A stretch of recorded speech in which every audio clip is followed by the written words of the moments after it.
ये है आज की आधुनिक अयोध्या। तो चलिए इसे गहराई से जानने की शुरुआत करते हैं। बस अड्डा।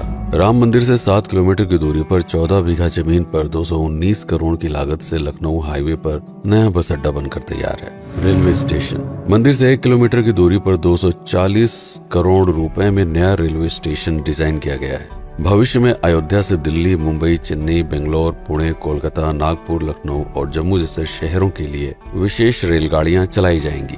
हवाई अड्डा। 1450 करोड़ रुपए में लगभग 1300 बीघे में फैला हुआ प्रयागराज हाईवे पर नाके के पास बनाया गया है नया एयरपोर्ट। यहाँ से राम मंदिर की दूरी सिर्फ 12 किलोमीटर है। भविष्य में कई बड़े महानगरों के लिए सीधे उड़ानें उपलब्ध होंगी। घाघरा जलमार्ग। अगर आपके पास अपनी खुद की मोटर बोट है तो छपरा से घाघरा यानी सरयू नदी की सैर करते हुए लगभग 300 किलोमीटर नदी में चलकर भी अयोध्या पहुंच सकते हैं। भविष्य में इस रूट के लिए भी मोटर बोट चलाए जाने का प्रस्ताव है। राम मंदिर। अयोध्या के राम मंदिर की कुल कीमत है 1800 करोड़। पूरी तरह बन जाने के बाद अयोध्या का मुख्य आकर्षण होगा। राजस्थान के मशहूर मकराना के पत्थरों से आकार लेते इस मंदिर की अनुमानित उम्र होगी लगभग 1000 साल। 22 जनवरी को पहली मंजिल का उद्घाटन होगा, जिसमें राम की बाल्यावस्था की मूर्ति रखी जाएगी। बाकी की 2 मंजिलों का कार्य चलता रहेगा। खजुराहो के मंदिरों की नागर शैली के आधार पर इसे तराशा जा रहा है। मंदिर का कुल क्षेत्रफल 156 एकड़ या 251 बीघा है। हनुमानगढ़ी। राम मंदिर से लगभग 800 मीटर की दूरी पर स्थित है हनुमानगढ़ी। मंदिर के आवासीय परिसर को मिलाकर यह लगभग 52 बीघे में फैला हुआ है। मंदिर की 76 सीढ़ियां चढ़कर हनुमान जी के दर्शन के बाद ही राम मंदिर में जाने का विधान है। यह मंदिर अयोध्या शहर के ठीक बीच में एक ऊंचे टीले पर बना है। शहर की तरफ आने वाले आक्रमणकारियों के आने की सूचना यहीं से प्राप्त करके अयोध्या के राजा तक भेजी जाती थी। इतिहासकारों के अनुसार जितनी बार भी अयोध्या पर आक्रमण हुआ उतनी बार इस मंदिर को भी विध्वंस झेलना पड़ा। हालांकि सन्यासियों ने हर बार इस मंदिर को फिर से खड़ा किया। आज यह मंदिर रामानंद संप्रदाय और निर्वाणी अखाड़े के अधीन है। राम की पेड़ी। अयोध्या को सरयू नदी की भयंकर बाढ़ से बचाने के लिए इस बांध का निर्माण किया गया था, जिस पर श्रद्धालुओं के स्नान के लिए कई घाट बना दिए गए थे। इतिहासकारों के अनुसार जितनी बार भी बांध टूटता था, सरयू का पानी अयोध्या की गलियों में घुस आया करता था। इसी बाढ़ से बचने के लिए पूरे अयोध्या में जगह जगह पर ऊंचे टीले बनाए गए थे, जैसे राम टीला, हनुमान टीला, लक्ष्मण टीला। आज ये बांध अयोध्या का मुख्य पर्यटन स्थल बन चुका है। हर दीपावली पर यहाँ लाखों दिए जलाकर रामायण की उस घटना को उत्सव के रूप में मनाया जाता है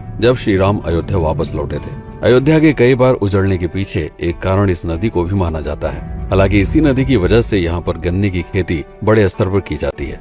लता मंगेशकर चौराहा। नया घाट और बस स्टैंड के पास ही अयोध्या का मुख्य चौराहा 6.7 करोड़ रुपए में बनकर तैयार हुआ है। पद्मश्री से सम्मानित राम सुथार जी ने 2 माह के कठिन परिश्रम के बाद इस 40 फीट लंबी वीणा को आकार दिया। 14 टन की इस वीणा को लता जी के स्मृति चिन्ह के रूप में यहाँ पर लगाया गया है। इसीलिए इसका नाम नया घाट चौराहे से बदलकर लता मंगेशकर चौराहा कर दिया गया है। धर्मपथ। नया घाट से कुछ पहले सड़क के दोनों तरफ 30 फीट ऊंचे 40 सूर्य स्तंभ लगाए गए हैं, जिसे धर्मपथ का नाम दिया गया है, जो श्री राम के राजकुल सूर्यवंश का प्रतीक है।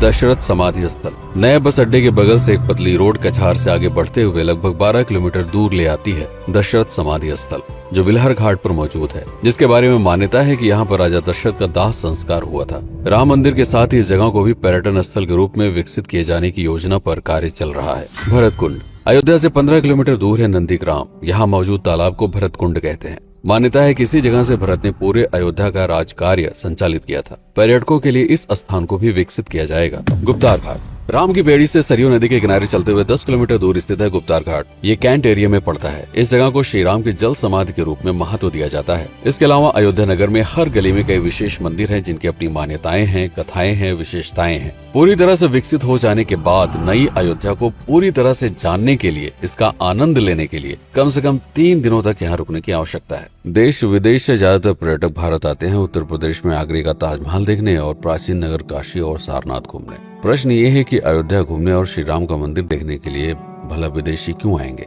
और इसका कारण है भारत में लिखी गई राम कथा की सबसे पहली और प्राचीन पुस्तक रामायण। भारत में रामायण के अलावा कंबोडिया में रीमकेर, थाईलैंड में रामकियन, जो कि वहाँ की राष्ट्रीय पुस्तक है, इंडोनेशिया में ककनिक, नेपाल में भानुभक्त रामायण जैसी पुस्तकों में वाल्मीकि की रामकथा से प्रेरणा लेकर इसे अपने अपने देश की संस्कृत के हिसाब से फिर से लिखा गया है। पात्रों के नाम, कुछ नई घटनाओं के अलावा मूल रामकथा सभी में एक जैसी है। इसके अलावा भारत में ही रामकथा को लेकर संस्कृत में 7 संस्करण, हिंदी में 3 संस्करण, गुजराती में 47, उड़िया में 14, तेलुगु में 5, कन्नड़ में 4 और अन्य भाषाओं में लगभग 17 संस्करण मौजूद हैं। इसके अलावा लिखे गए नाटक, कविताएं आदि को भी अगर मिला दिया जाए तो इस दुनिया में 300 से अधिक तरह से राम कथाएं बार बार लिखी गई हैं। इन सभी राम कथाओं पर कई विशेषज्ञों ने समय समय पर अध्ययन किया और अपने विचार दिए। Father Camille Bulcke, Hermann Jacobi, Wendy Doniger, Edward अल खरर, Alf Hiltebeitel, Paula Richman, Aubrey Menen, Ramesh Menon, Radha Vishwanath, Shantanu Gupta, Meenakshi Jain, Lala Sitaram, Swami Gyananand Saraswati जैसे कई लोगों ने समय समय पर राम कथा को लेकर गहन शोध किया और इसमें छिपे हुए मूल कथा के साथ ही इसके इतिहास को समझने का प्रयास भी किया।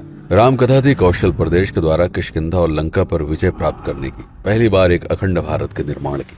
रामायण महत्वपूर्ण इसलिए हो जाता है क्योंकि ये अखंड भारत युद्ध से अधिक व्यक्ति के आदर्शों, सूझबूझ, मित्रता जैसे गुणों से स्थापित हुआ। रामायण एक ऐसा डॉक्यूमेंट है जो ये समझाता है कि भारत पहली बार एक कैसे हुआ। इसलिए ये गाथा न तो कभी भुलाई जा सकती है और न ही कभी मिटाई जा सकती है। और आज की अयोध्या उसे अखंड भारत का एक प्रतीक है, अपनी संपन्नता के कारण जिसने समय समय पर बाहरी आक्रमणकारियों का भी सामना किया। अयोध्या की इसी संपन्नता ने यहाँ पर मुगलों को भी आकर्षित किया। महात्मा बुद्ध भी यहाँ पर रुके, सिखों के गुरु साहब भी आए और जैन धर्म के तीर्थंकर भी। सिर्फ आए ही नहीं बल्कि उनके अनुयायी यहीं पर बसते चले गए। अयोध्या कितनी बार बसी, कितनी बार उजड़ी, इसके बारे में बहुत अधिक प्रमाण उपलब्ध नहीं है। सूर्यवंश के पतन के साथ ही अयोध्या का भी पतन होता रहा। बीच में कई सौ सालों तक अयोध्या मानो विलुप्त सी हो गई। इसका कारण क्या था, इसका कोई प्रमाण नहीं है। अयोध्या को फिर से खोजकर उसे स्थापित करने में बार बार राजा विक्रमादित्य का नाम आता है, लेकिन विक्रमादित्य एक उपाधि है जिसे कई राजाओं को दिया गया था। तो ये कहना मुश्किल है कि किस कालखंड के कौन से राजा ने यह कार्य किया। कुछ विशेषज्ञों का मत है कि यह काम उज्जैन के राजा विक्रमादित्य ने किया होगा। नंद वंश, मौर्य वंश, शुंग वंश, गुप्त वंश आदि के साम्राज्य में भी अयोध्या का वर्णन प्राप्त होता है। सबसे बड़ा विध्वंस हुआ 1527 के आसपास बाबर के कार्यकाल में, जब राम मंदिर को ध्वस्त कर बाबरी मस्जिद स्थापित की गई। सन 1722 में बंगाल के नवाब अली वर्दी खान ने व्यापार के नजरिए से राम मंदिर से कुछ किलोमीटर की दूरी पर एक नया शहर बसाने की शुरुआत की। 1730 में अवध के पहले नवाब सादत अली खान ने इसका नामकरण किया फैजाबाद। इन्हीं के उत्तराधिकारी सुजाउद्दौला ने इसे अवध की राजधानी बनाई। 1775 में अवध के चौथे नवाब असफुद्दौला ने फैजाबाद की जगह लखनऊ को अवध की राजधानी घोषित की। रावण अहंकार का प्रतीक और श्री राम विनम्रता के सूचक। सत्ता में आने के बाद हर व्यक्ति को यह बात हमेशा ध्यान में रखनी चाहिए, सिर्फ रंग रोगन और पत्थर लगवाने से राम राज्य नहीं आएगा, बल्कि जिस दिन स्कूल, अस्पताल और सरकारी संस्थानों से भ्रष्टाचार खत्म होगा, लोगों का मुफ्त इलाज और अपनी भाषा में उच्च शिक्षा उपलब्ध होगी, उस दिन भारत उस पायदान पर खड़ा होगा जहां कभी हम हुआ करते थे। रामायण अहंकार पर विनम्रता की विजय है। अयोध्या को अगर पर्यटन स्थल का केंद्र बनाना है तो इस आधार पर बसाना होगा, राम राज्य लाना होगा, राजनीति नहीं।